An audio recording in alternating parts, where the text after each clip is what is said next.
reporters. They don't know what to do.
Good evening and welcome to Chicago Tonight on this Thursday, February 21st. Smollett paid $3,500 to stage this attack and drag Chicago's reputation through the mud in the process.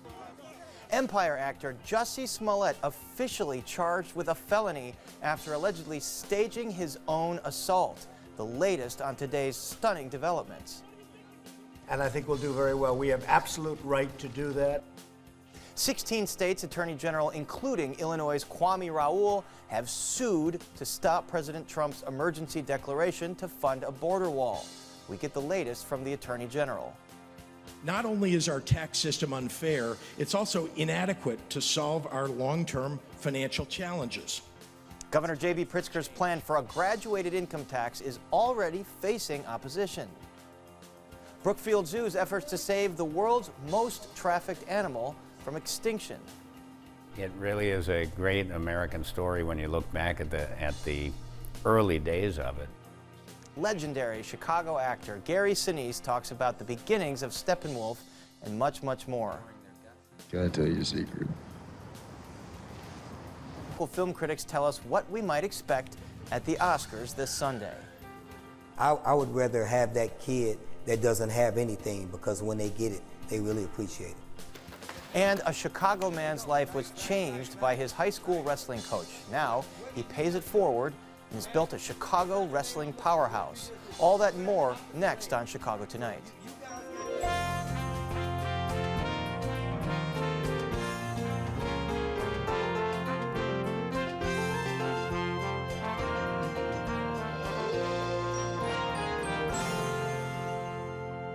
Thanks for joining us. I'm Paris Schutz. Activists say they've won a victory against racial profiling.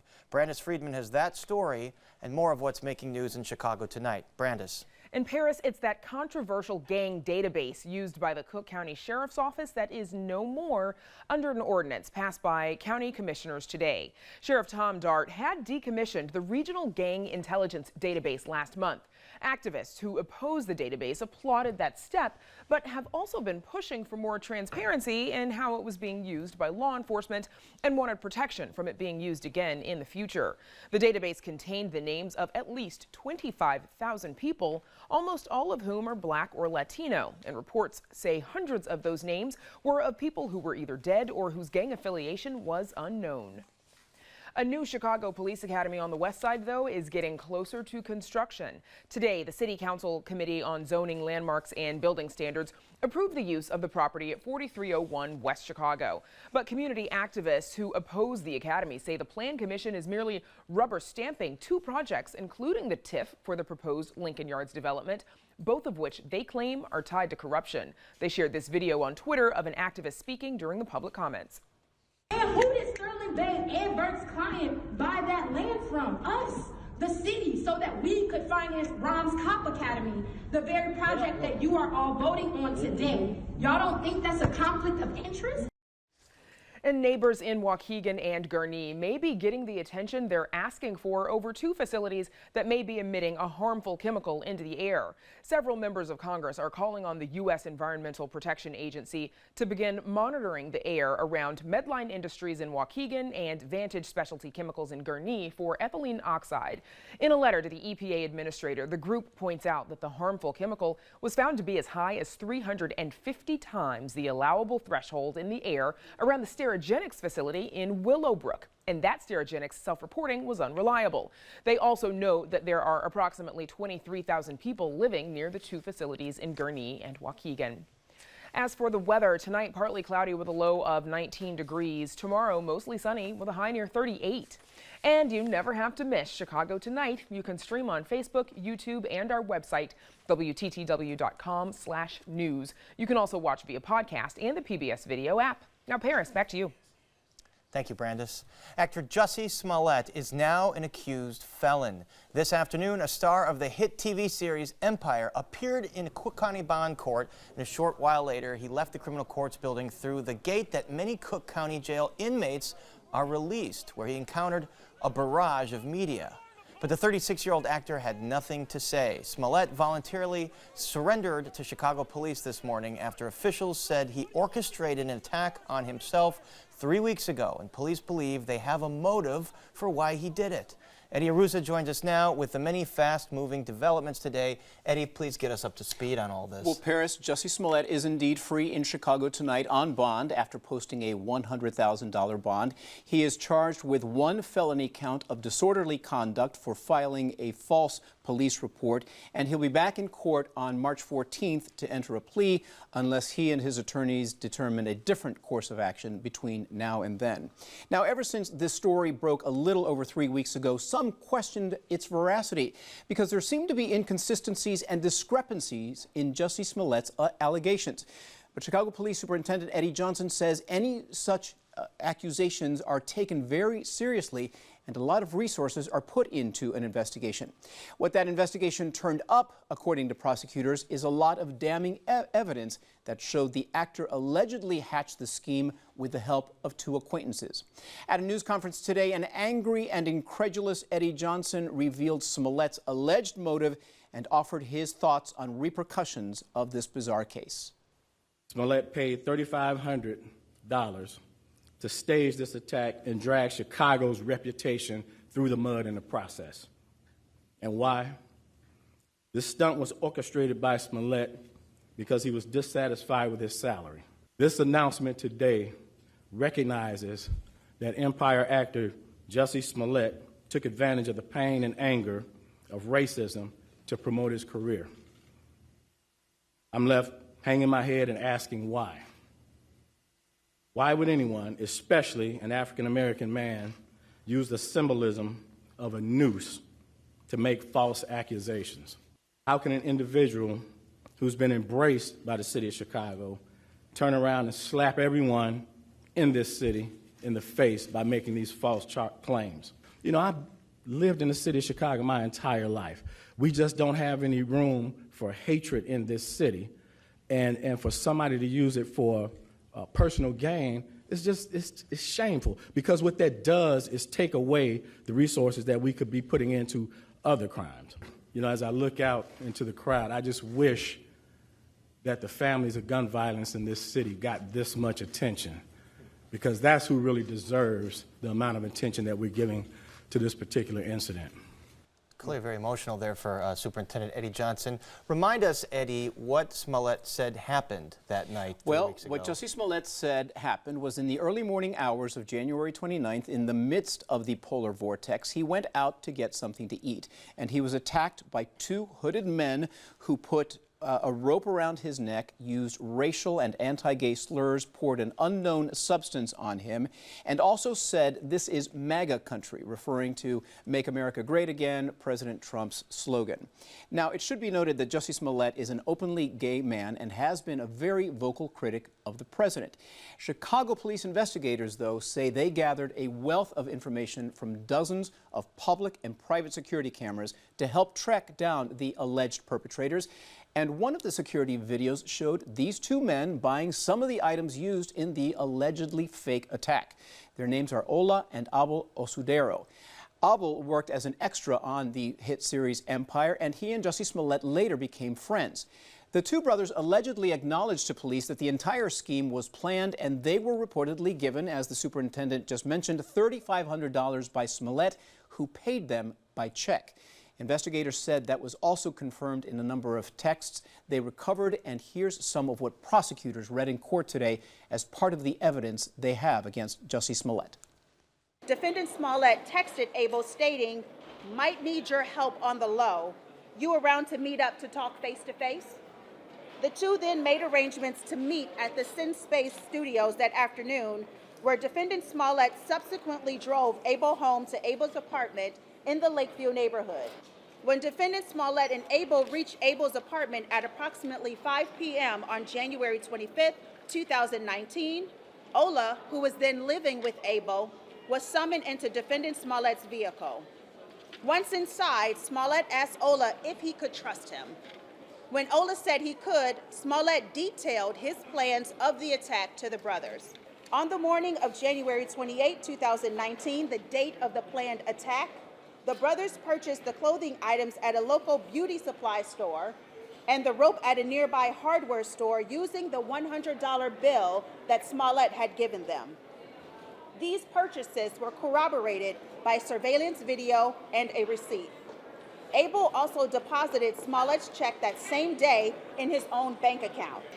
During Smollett's interview on ABC's Good Morning America, which aired on February 14th of 2019, he identified the people shown in the still of that surveillance video as his attackers. Also during that interview, Smollett indicated he was positive these were his attackers. The two men in this video are, in fact, the Osudero brothers. It was at this time that the brothers staged the attack of defendant Smollett, just how Smollett had instructed them. Well, in the courthouse today were also two individuals who are believed to be Smollett's brothers, but they also did not speak to the media, and there's a little bit of the video of them entering the courtroom. At the bond hearing, Judge John Fitzgerald Like Jr., who is African-American, had some very harsh words for Jussie Smollett, saying that if indeed a noose was used in the attack, it was, in the judge's words, vile and despicable, a symbol that conjures evil in this country. Now, Smollett's attorneys maintained their client's innocence, saying that he vehemently denies the allegations and that they are inconsistent with Mr. Smollett's character and that he wants nothing more than to clear his name. But among those calling for Jussie Smollett to apologize are President Trump and Superintendent Johnson. Mayor Emanuel, meanwhile, is in Europe on a speaking tour, but his offices did issue a statement in which the mayor blasted both Smollett and the president, saying Chicago's message to the world is that no matter where you come from, who you love, or how you pray, you will always have a home here. A single individual who put their perceived self-interest ahead of these shared principles will never trump Chicago's collective spirit. And lastly, Paris, the two brothers alleged to have co-conspired with Jussie Smollett are not going to be charged in this, according to the police superintendent, because they are regarded as victims of Smollett's scheme. And Smollett is still working now at That's another thing that we haven't clarified just yet, whether Fox has suspended or fired Smollett from the series. We're awaiting word from them. Eddie Ruza, thank you so much. Thank you. And up next, Illinois Attorney General Kwame Raoul on the state's lawsuit against President Trump and his emergency border wall declaration. Chicago Tonight is made possible in part by Allstate. Allstate is investing in Chicago's youth. We believe good starts young. That's why we're helping our youth develop the skills they need to achieve success in life. Allstate is proud to empower the next generation of leaders. President Trump is facing major pushback over his national emergency declaration to build a wall on the southern border. And we will have a national emergency, and we will then be sued, and they will sue us in the Ninth Circuit, even though it shouldn't be there, and we will possibly get a bad ruling, and then we'll get another bad ruling, and then we'll end up in the Supreme Court, and hopefully we'll get a fair shake, and we'll win in the Supreme Court.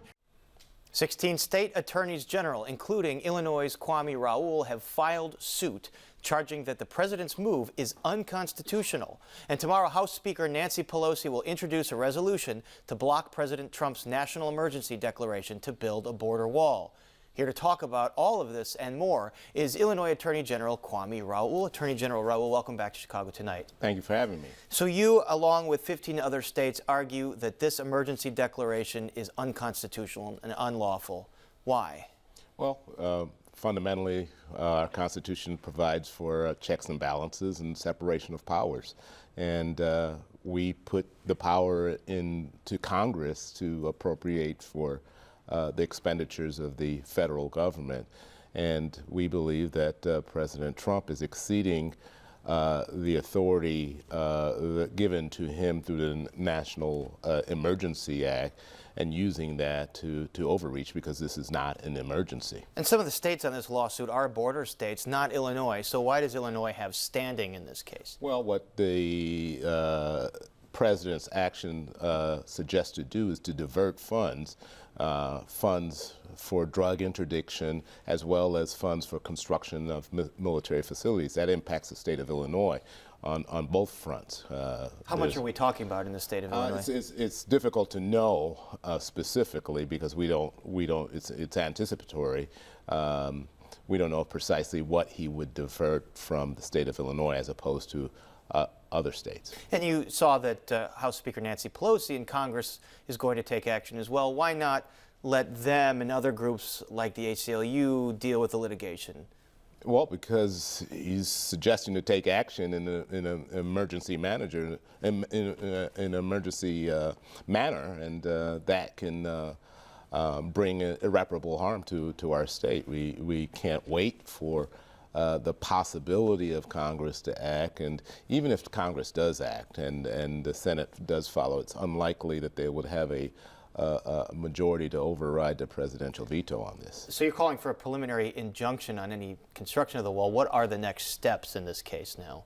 Well, the court in the Northern District of California would have to act on this, and if we prevail, it would likely, as in the preview to this program the president laid out, it would likely go to the Ninth Circuit and potentially all the way up to the Supreme Court. And how long do you think this could drag out? It's difficult to predict, but we hope for swift action by the Northern District. I want to shift gears a bit to another issue that your office is dealing with.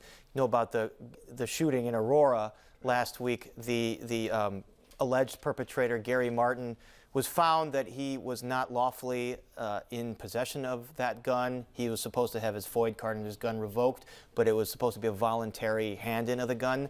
What can Illinois State Police do to more forcibly enforce gun restrictions?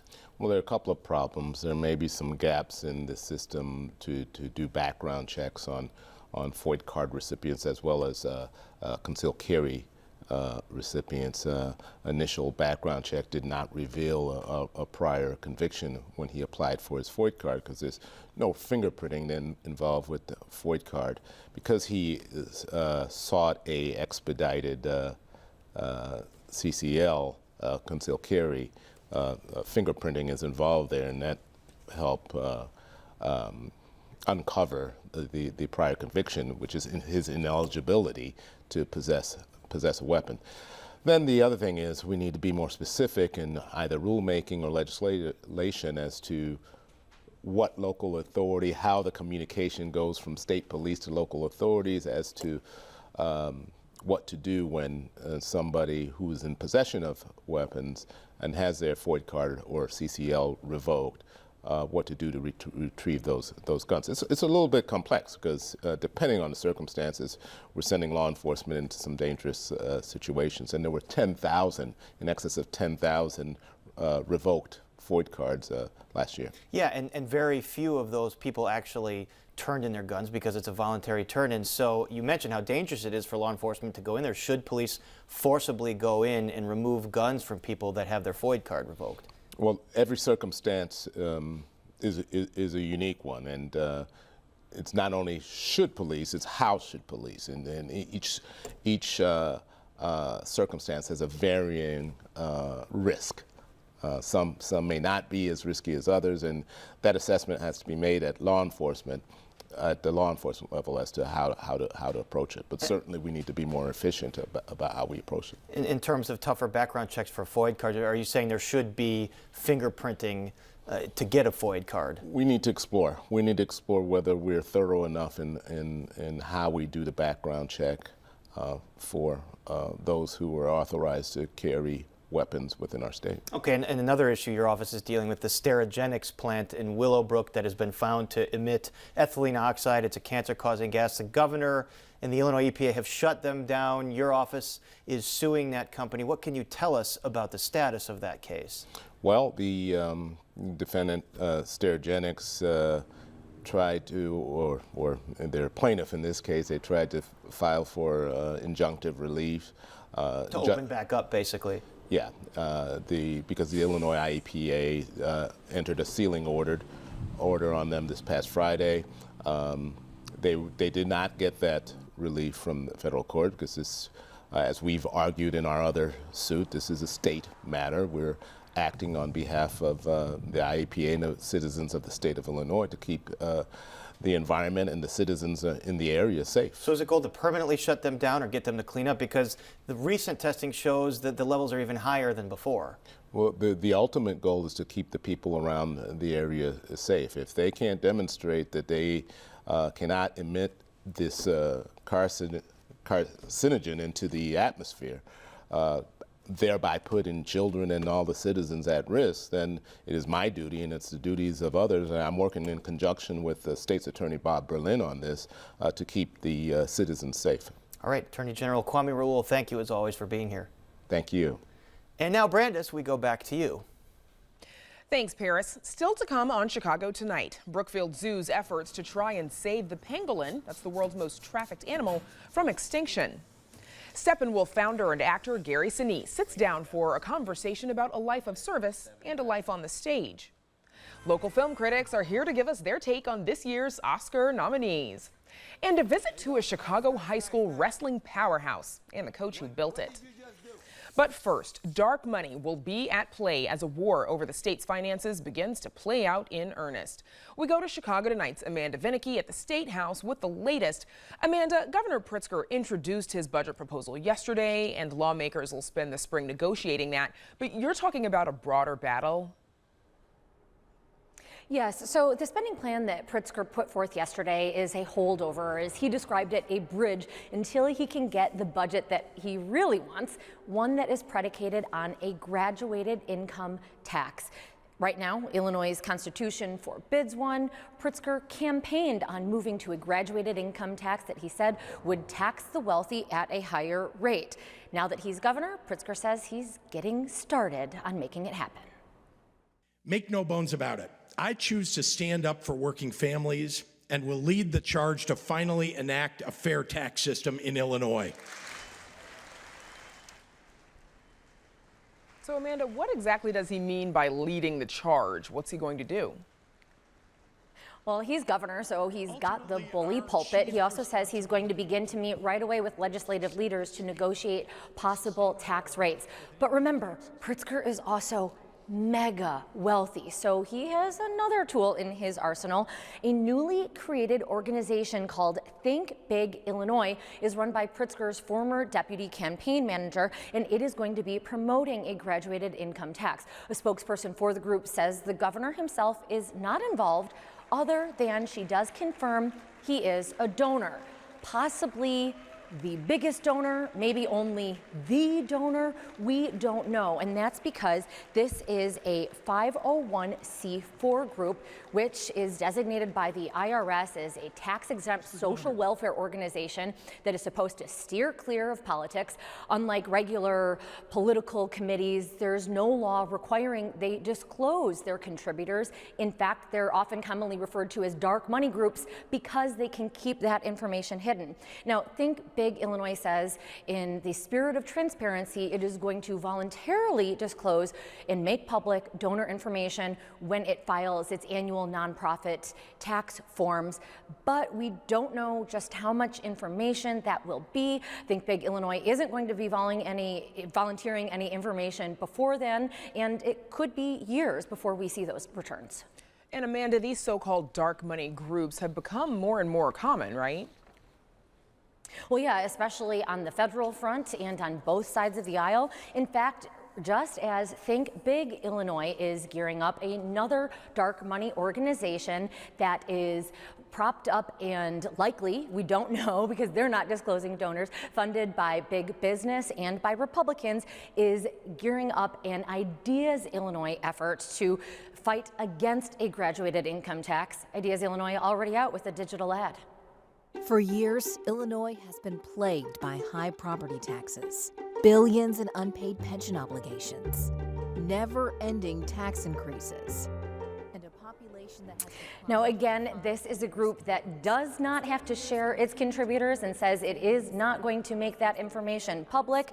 But I did speak with somebody who is involved in that effort. The operative says that this is going to be the fight for Illinois and may unite the Republican Party, which is quite fractured at this point in time. They say it's a jobs tax, and they plan to use a whole bunch of ads to convince the public that a graduated income tax is in fact a massive tax hike.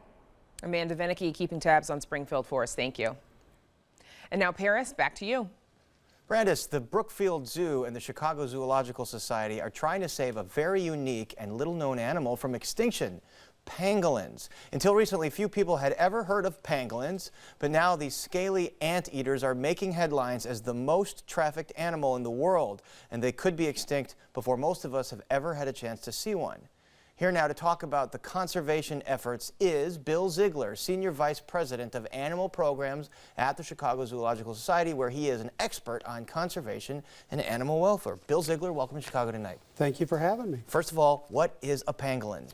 Well, a pangolin is a scaly anteater. It's a small mammal that's found. There's 4 species in Asia and 4 species in Africa.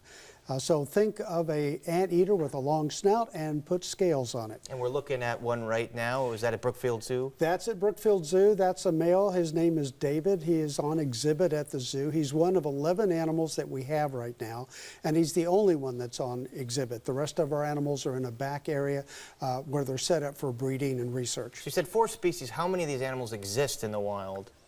Well, you know, that's one of the problems. We don't know the exact numbers of individual specimens because so little is known about any of the species that we're dealing with. They're very secretive, they're hard to find, except for the locals that know where they are.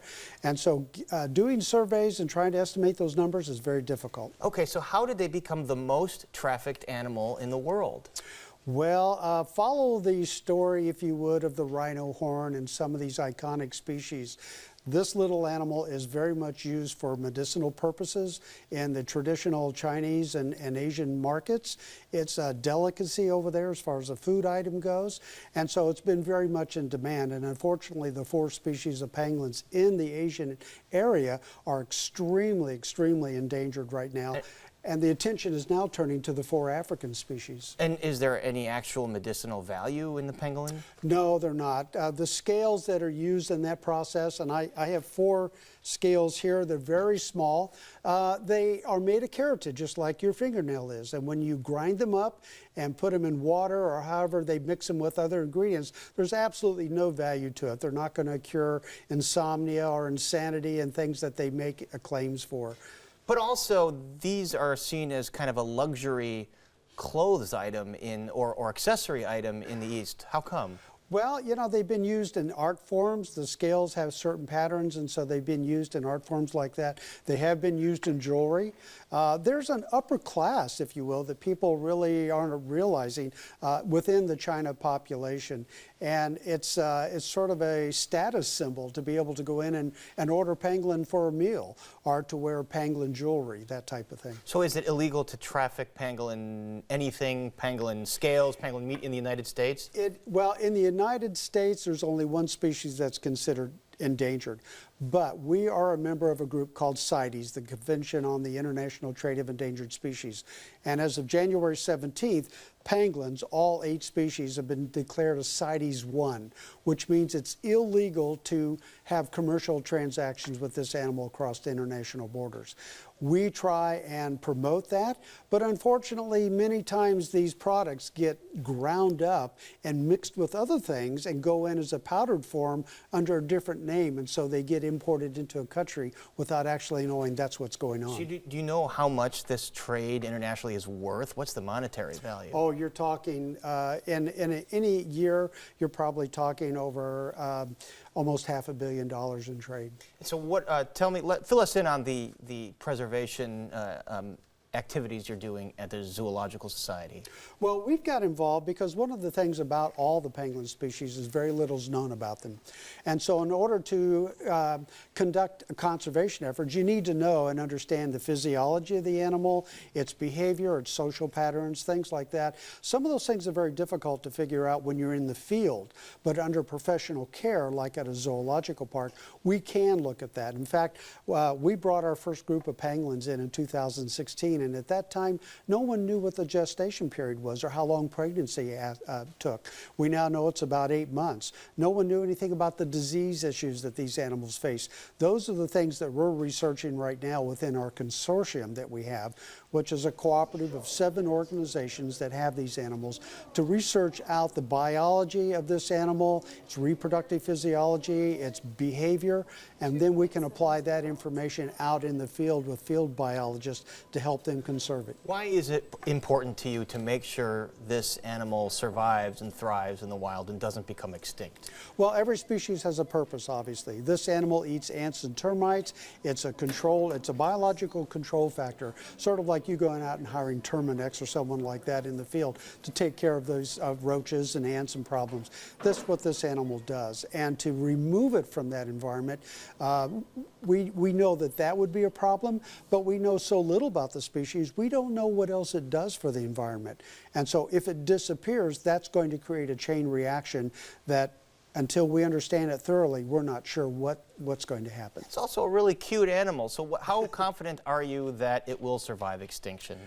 Well, I think right now we have to be optimistic about it. We're getting more and more attention out there. More and more people are becoming aware of the species.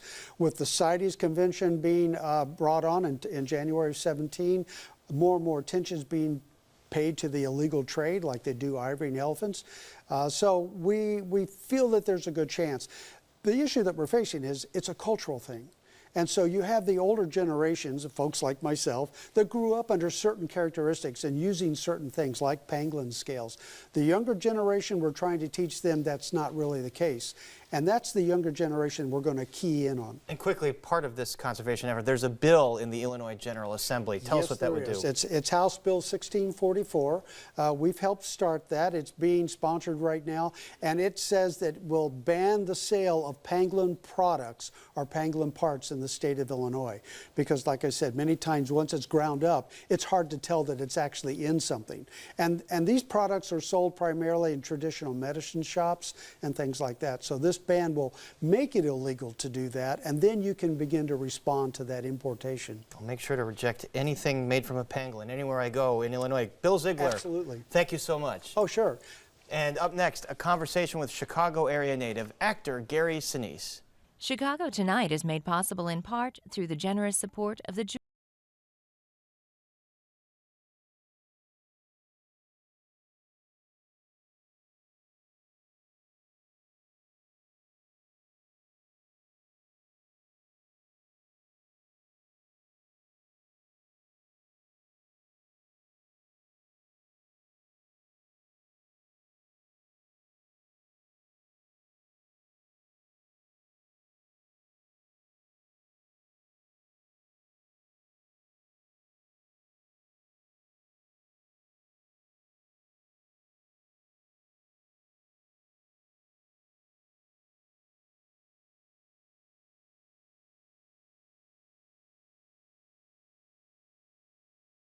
new memoir, Grateful American.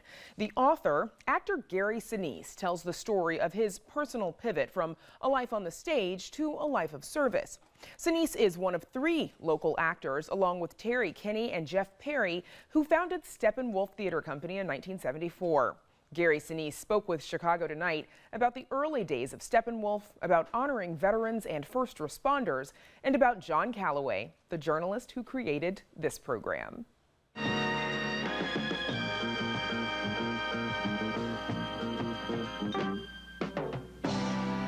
Good evening. What you are about to see is one of the most moving and memorable conversations that I've ever had the privilege to be a part of.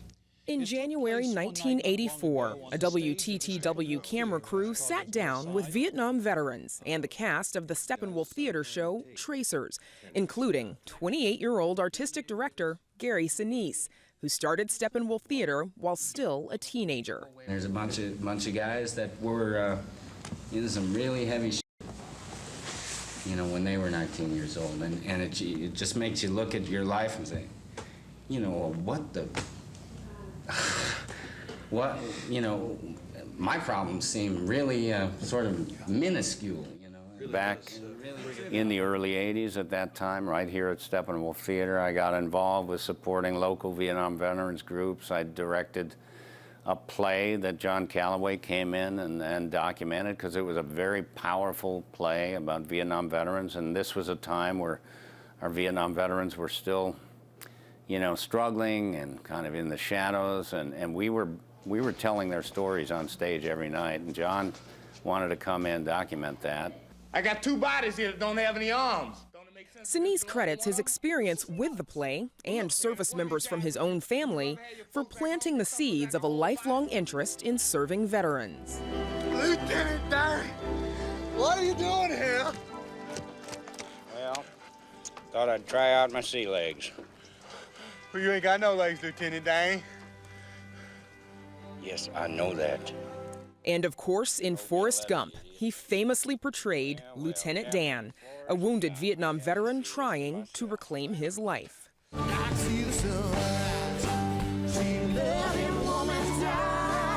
His Lieutenant Dan Band has played for veterans across the country and beyond. I started playing music for the troops after my initial USO visits to Iraq and around the world, and I wanted to entertain in the great spirit of Bob Hope and the entertainers of the past, so had some musicians that I played with right here in Chicago, and asked the USO if I could take them with so we could put on a show, and that was back in 2004, and we played hundreds of shows for the troops since then. He details the journey in his new book. Over the years, I've just traveled so much in support of the military and veteran community and our first responders as well, and wanted to document some of that. But then I started thinking, well, maybe what the broader story is how I got to that. And so that's why the book is called A Journey from Self to Service. It's kind of, in the early part of my career, I was focused on my acting and building a theater company and kind of working on my self-interest at that point. And then after September 11th, I just felt called to try to use some of the success I've had in the movie and television business to do some good for our veterans. And it's developed into a full-time service mission of the Gary Sinise Foundation. We asked about the early days of the theater he started with friends 45 years ago. I always think about the young 18-year-old acting student or something who walks into this giant building that we have, 3 theaters in here. We own a couple of other buildings in the neighborhood here. And then discovering that this whole big thing here was started by somebody, kids that were just their age. It really goes back to high school. It really is a great American story when you look back at the early days of it, where it was just a passionate desire to do plays, find any space we could to do them in, and continue to try to raise money or come up with ways that we could promote our plays. We would march in parades, and we would stand on corners with flyers to tell people, come and see our plays.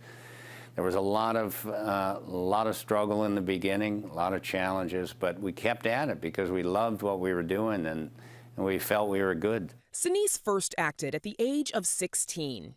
He appeared on Broadway in 1982 with John Malkovich in Steppenwolf's breakthrough production of Sam Shepard's True West. And he played Tom Joad in the Tony Award-winning production of The Grapes of Wrath in 1990. But he hasn't been on stage since the summer of 2001.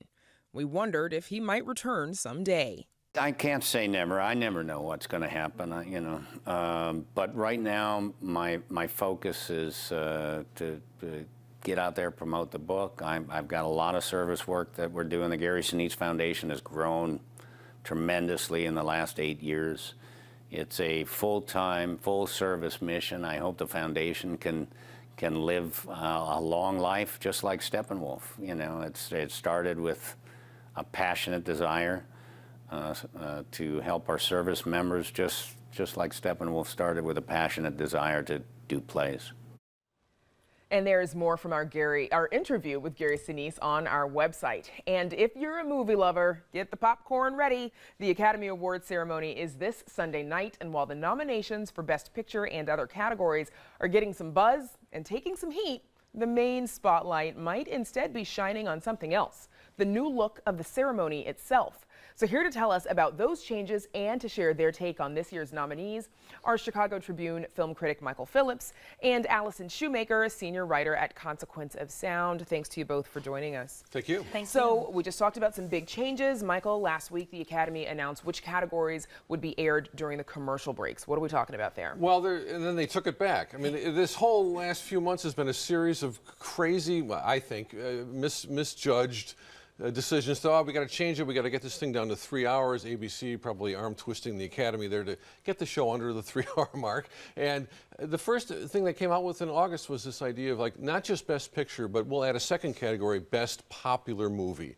Now that sounds like the Critics' Choice Award and kind of a shotgun marriage with the Oscars. And they took that back because the Academy members rightfully, I think, pushed back. So it's been a weird series of, and to me, that was the dumbest thing they've done in the run-up. I don't know what you think. But I was really boggled by them removing those 4 categories from the awards. They've since corrected that, and I think that's great. But if your desire is to make sure that people keep watching the Oscars, I don't know why you would try to alienate, intentionally or otherwise, people who watch specifically to see filmmakers rewarded.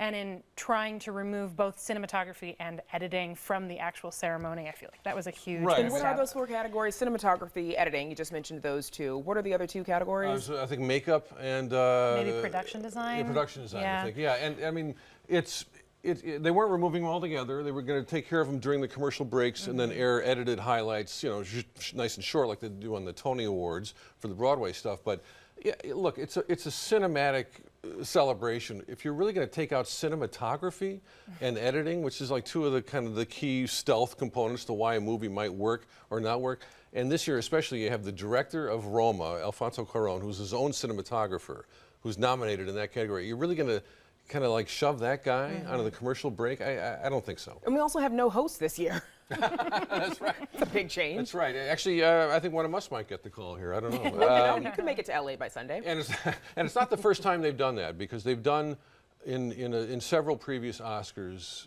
they've done combinations of different presenters, and I think the last time was 1989 when Rain Man won. No, whenever that was, 88, I think. It can get by without it. But yeah, the whole year, it's been the series of sort of announcements. Kevin Hart, nope, whoopsie daisy, offensive material in a stand-up act. He won't quite apologize for it. We'll take it back. All right, no host. So it's been a very kind of awkward sort of stumble to get where we are right now. Okay, so let's go over the nominees for Best Picture. They are Black Panther, Black Klansman, Bohemian Rhapsody, The Favorite, Green Book, Roma, A Star is Born, and Vice. Michael, your choice would be Roma.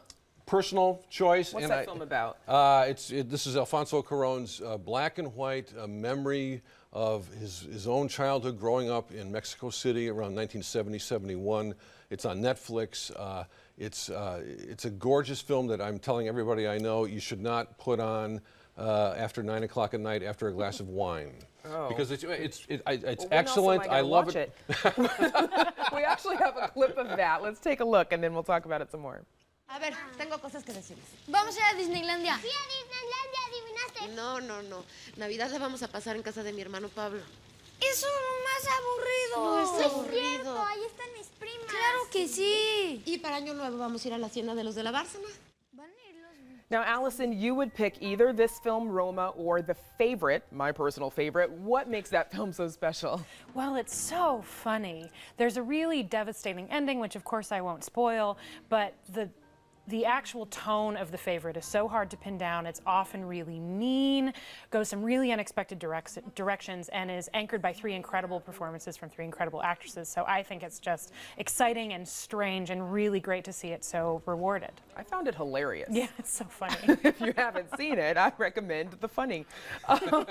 So, Michael, you think that the Oscar for Best Picture will go to Green Book. Why? Well, you know what? That was my choice up until about a week ago. And then New Jersey is our first state that allows betting on the Oscars legally, and the New Jersey odds makers, who are clearly smarter than me, I think, are saying it's actually going to go to Roma. So if it ends up being Green Book instead of Roma, I have to blame New Jersey. It's going to be New Jersey's fault for swinging the entire Oscars. Allison, Green Book has been under some fire for some controversy, though. Yeah, there have been a number of issues. The filmmakers, there have been bad tweets in their past, ill-advised comments, sexual misconduct in their past, and the family of Don Shirley, who's one of the film's subjects, has come out saying it is not accurate, it's not an accurate story, it's not honest, and I think that is hurting the film somewhat. It's kind of a crazy theme every year. Everything from Green Book to Bohemian Rhapsody to Black Klansman, these are all freely fictionalized stories based on a true incident or true characters.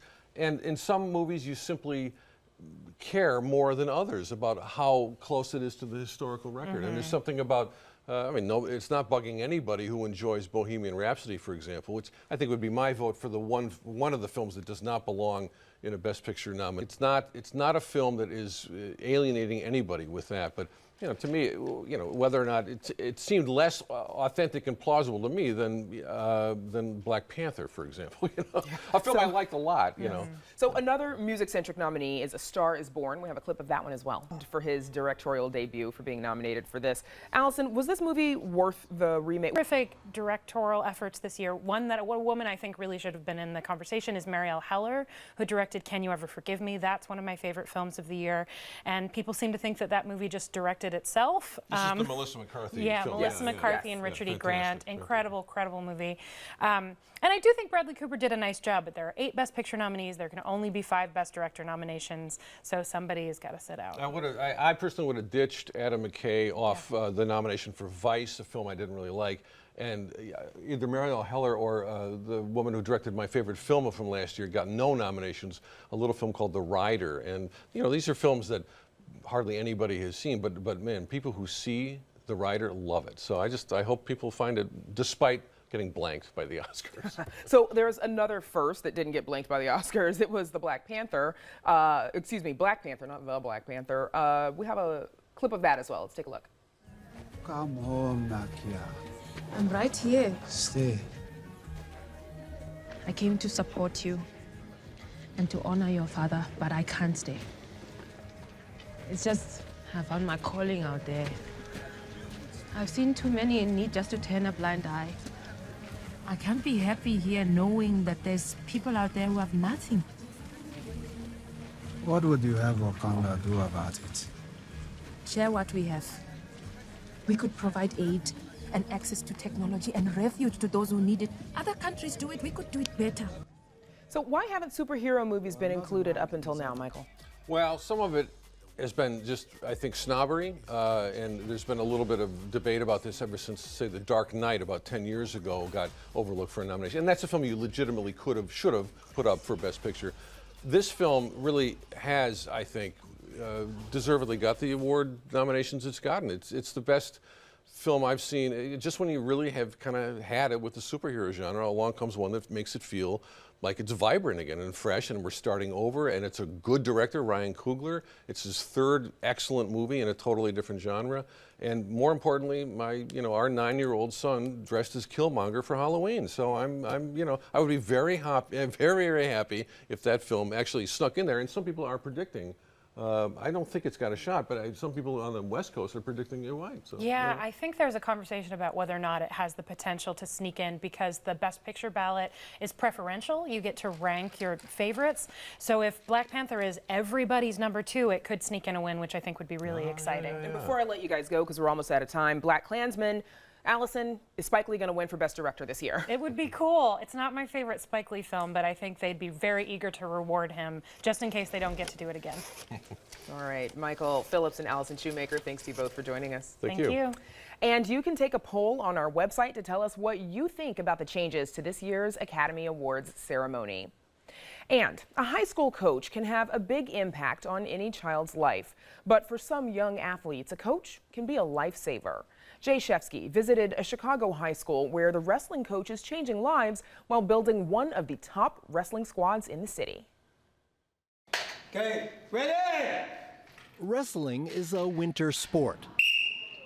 So when Bowen High School coach Ron Wilson wants his team to sprint, he takes them up to the long second-floor hallway.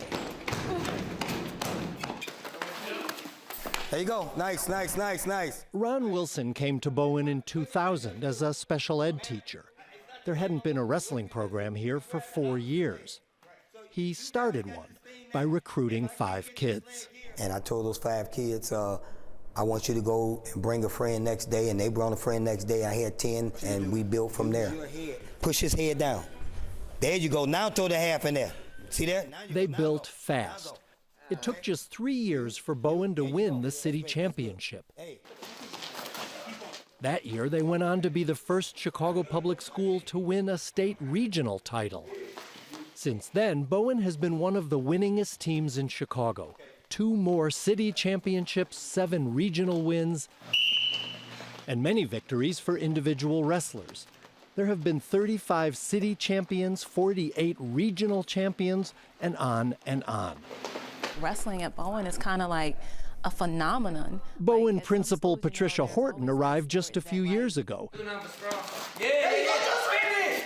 and was soon confronted by Bowen wrestler pride.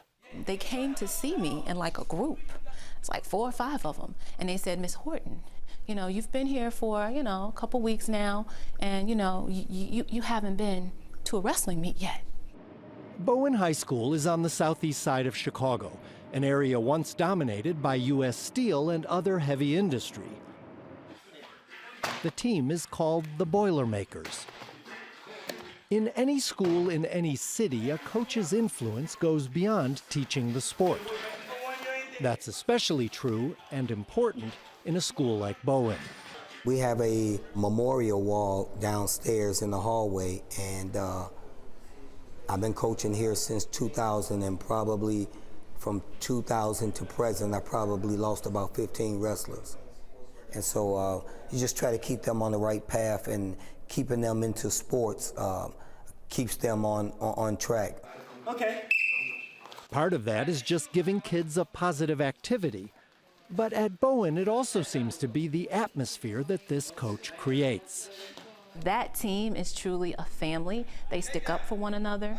They hold each other accountable. Like you see them saying, you can do this, man. I know you can do this. And I'm just glad to be an adopted member of the family.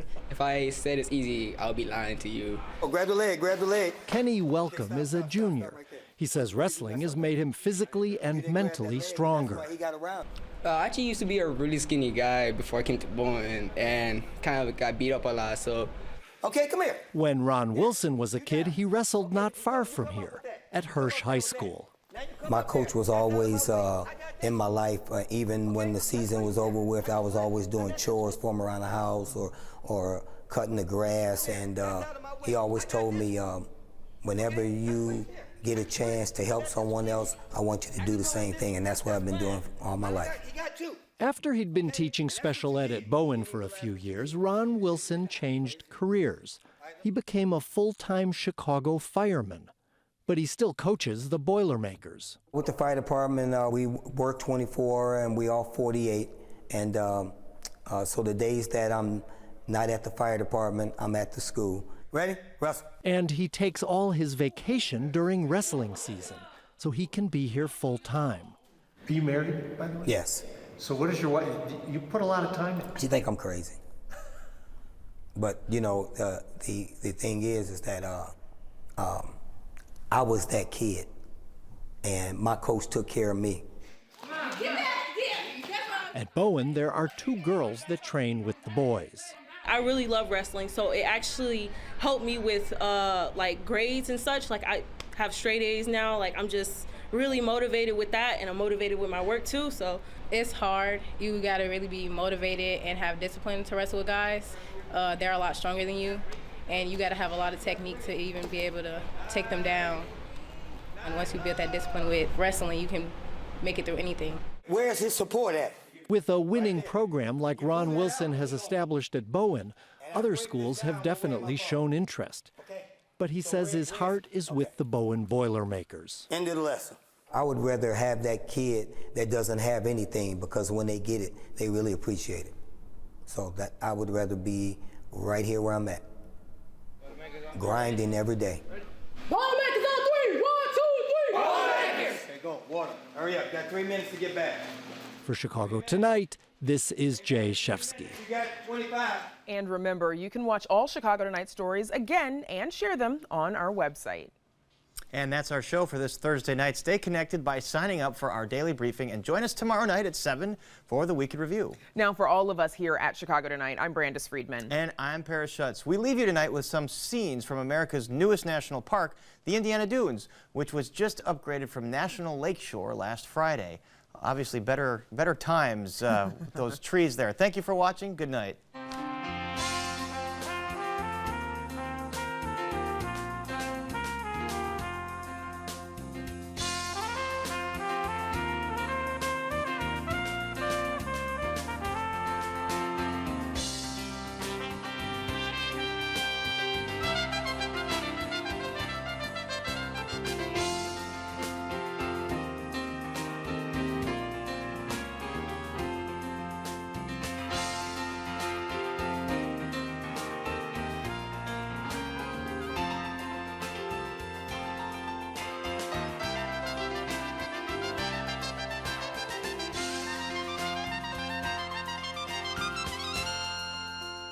Closed captioning is made possible by Robert A. Clifford and Clifford Law Offices. Robert Clifford is a co-chair of the fundraising committee for events marking the 200th anniversary of the Courts of the Northern District of Illinois.